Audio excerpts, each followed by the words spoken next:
फौज और बहरिया में खवातीन को मुस्तकिल कमीशन करने के मामले में अदालत के हुक्म की मुबैना तौर पर तामील न करने वालों के खिलाफ कार्रवाई की मांग करने वाली अर्जियों पर सुप्रीम कोर्ट आज समाअत करेगा। खवातीन अफसरों ने अपनी अर्जियों में इल्जाम लगाया है कि अदालत के अहकाम पर अमल नहीं किया जा रहा है। अर्जी गुजारों ने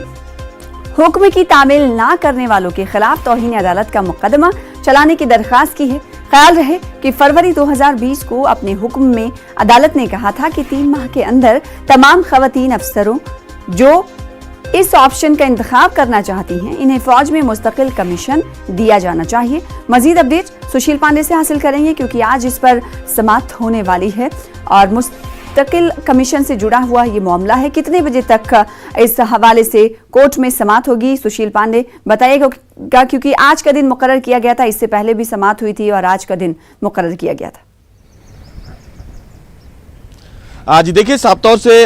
काफी अहम सुनवाई होगी इस पूरे मामले को लेकर सुप्रीम कोर्ट में। लगभग 12:30 बजे के आसपास जस्टिस चंद्रचूड़ की बेंच इस पूरे मामले की सुनवाई करेगी। 12 जो फिलहाल सेना के अधिकारी हैं, उन्होंने सुप्रीम कोर्ट का दरवाजा खटखटाते हुए ये साफ तौर से कहा था कि इस पूरे मामले में जिस तरह आर्मी में परमानेंट कमीशन की व्यवस्था की जाए, वो व्यवस्था तो फिलहाल की गई, लेकिन उस व्यवस्था को सीधे तरीके से लागू नहीं किया गया और इसीलिए उन तमाम अधिकारियों के खिलाफ कहीं ना कहीं कंटेम्प्ट ऑफ कोर्ट की बात कही गई है याचिका दाखिल करके। सबसे महत्वपूर्ण बात, सुप्रीम कोर्ट ने इस पूरे मामले में साफ तौर से अपने आदेश को देते हुए साफ तौर से कहा था कि परमानेंट कमीशन महिलाओं को दिया जाना बेहद जरूरी है, क्योंकि इस तरह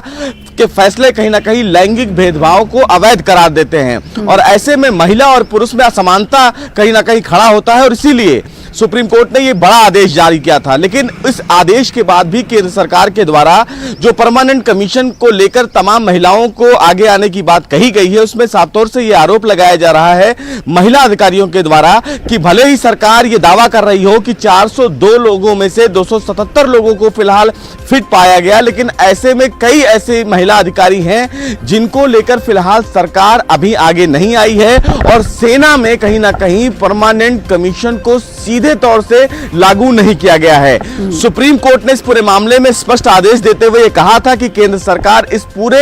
आदेश को जल्द से जल्द लागू करे, लेकिन केंद्र सरकार ने इस आदेश को लागू नहीं किया। इससे पहले भी शना सुप्रीम कोर्ट ने केंद्र सरकार को फटकार भी लगाई थी और यह कहा था कि जब उन्होंने आदेश जारी कर दिया है तो सेना में परमानेंट कमीशन क्यों नहीं लागू किया जा रहा है। और अब ऐसे में कंटेम्प्ट प्रोसीडिंग कहीं ना कहीं इस पूरे मामले में केंद्र सरकार के उठाए गए कदम पर सवाल खड़ा करता है। बहरहाल सुप्रीम कोर्ट में आज इस पूरे मामले में बैच ऑफ पिटीशंस लगी है, यानी कि लगभग 7 से 8 पिटीशंस दायर की गई हैं, जिसमें यह कहा गया है कि केंद्र सरकार ने सेना में परमानेंट कमीशन लागू करने के लिए जो सुप्रीम कोर्ट का आदेश था उसका पूरी तरीके से पालन नहीं कर रही है। बहरहाल आज इस पूरे मामले में जब 12:30 बजे सुनवाई करेगी सुप्रीम कोर्ट, तो देखना बेहद अहम होगा कि केंद्र सरकार की तरफ से इस पूरे मामले में क्या कुछ कहा जाता है और सुप्रीम कोर्ट इस मामले में क्या कुछ अहम आदेश जारी करता है। बिल्कुल, और इस खबर की अहमियत और इस मामले पर होने वाली समाअत का अंदाजा इसी बात से लगाया जा सकता है कि मामला एक ही है, लेकिन 7 से 8 अर्जियां दाखिल की गई हैं। आगे भी आपसे जुड़ते रहेंगे, इस हवाले से अपडेट लेते रहेंगे। सुशील, बेहद शुक्रिया।